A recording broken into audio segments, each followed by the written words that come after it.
6.29 miles, 7 minutes, 15 seconds per mile today. Out there for my Tempo Tuesday run. This was a workout that I've been dreading the entire marathon training plan.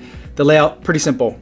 One interval, 6 miles, tempo pace, which for me is about 6:30 to 6:25 per mile, somewhere in between half marathon and 10K goal pace. And I knew it was going to be tough. I didn't feel all that great getting out there. Started the interval and I felt slow. Looking down at my watch, my feelings were confirmed. The paces were definitely off. I'm not sure what kind of workout I could have run today, but I knew that I wasn't going to be able to hit this workout today. And so my mind started to freak out a little bit.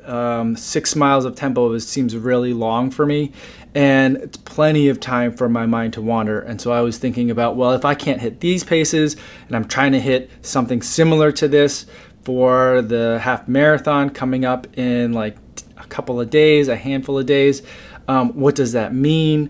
You know, just extrapolating from one tired feeling on one workout, extrapolating to like ultimate gloom and doom for the rest of kind of like my running life. And so I was trying not to do that and kind of focus myself and salvage the workout. And so at least thinking, okay, I can't hit the paces. I don't think I'm gonna be able to hit the paces today, but at least what I could do is back off a little bit now, because I know I can't. Trying to stay close to that 6:30 to 6:25 mark isn't gonna work for the entire time for me. I just know it's not there. So let's back off to a pace where I think I can hit it. And so I ultimately ended up falling back to about marathon pace and even a little bit slower than marathon pace, even touching into the 7 minutes per mile category. Just thinking, look, I need to work hard today. Today's workout is going to be hard. It's supposed to hurt. I'm going to run in a way that I can finish the 6 miles, but still get that same level of like hurt. And so I did that for a while. And ultimately, it's a lesson in pacing and how you can kind of recover through pacing for your longer distances, which ties into the long run from Saturday. Long run on Saturday, talking to coach, the whole point of that, it was 5 minutes at a relatively easy pace, about 30 seconds to 45 seconds off of marathon pace, and then alternating miles of faster than a marathon mile, and then a marathon mile at that relaxed pace again. The idea being from coach saying, like, you might have GI issues, you might have a cramp, you might have all sorts of things going on. That doesn't mean your race day is over. You can recover at a slower pace for a little while and then get back into that push. And so the idea of that, all those alternating miles, was to get into the sense of recovering at still a relatively quick pace and then getting back into it and feeling that feel and that transition again.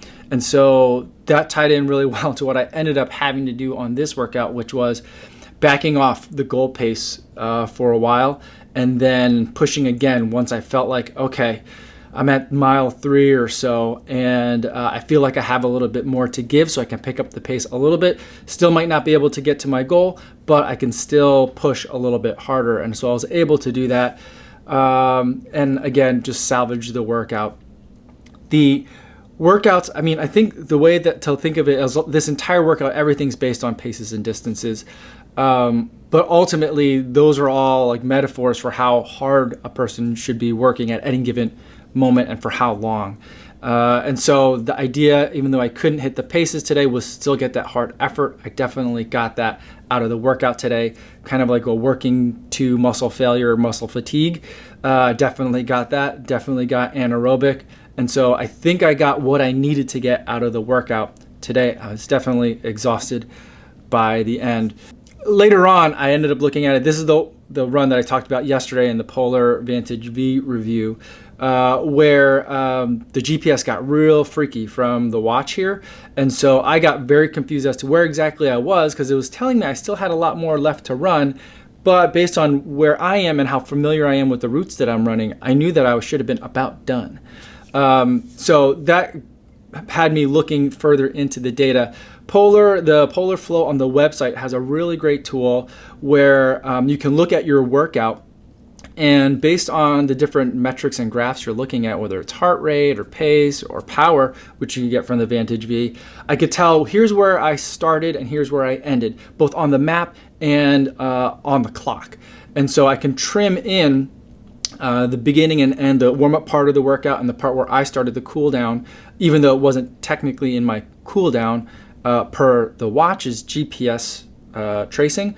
So I could figure out about how long of a duration I had been running, and then I used Map My Run to figure out and correlate that to where on the map in Polar Flow I had started and stopped working hard.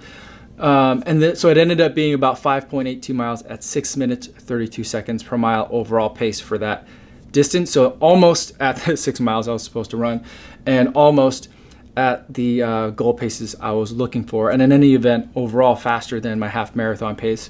So feeling good. And again, it's that lesson in pacing. I think that if I just tried to stick with that 6:30 per mile pace the entire time, I would have blown up and I wouldn't have been able to make it to the end, because long, faster running, I'm realizing, is one of my weaknesses. Just because I can hit some of the workouts and nail them on this plan doesn't mean I can nail them all.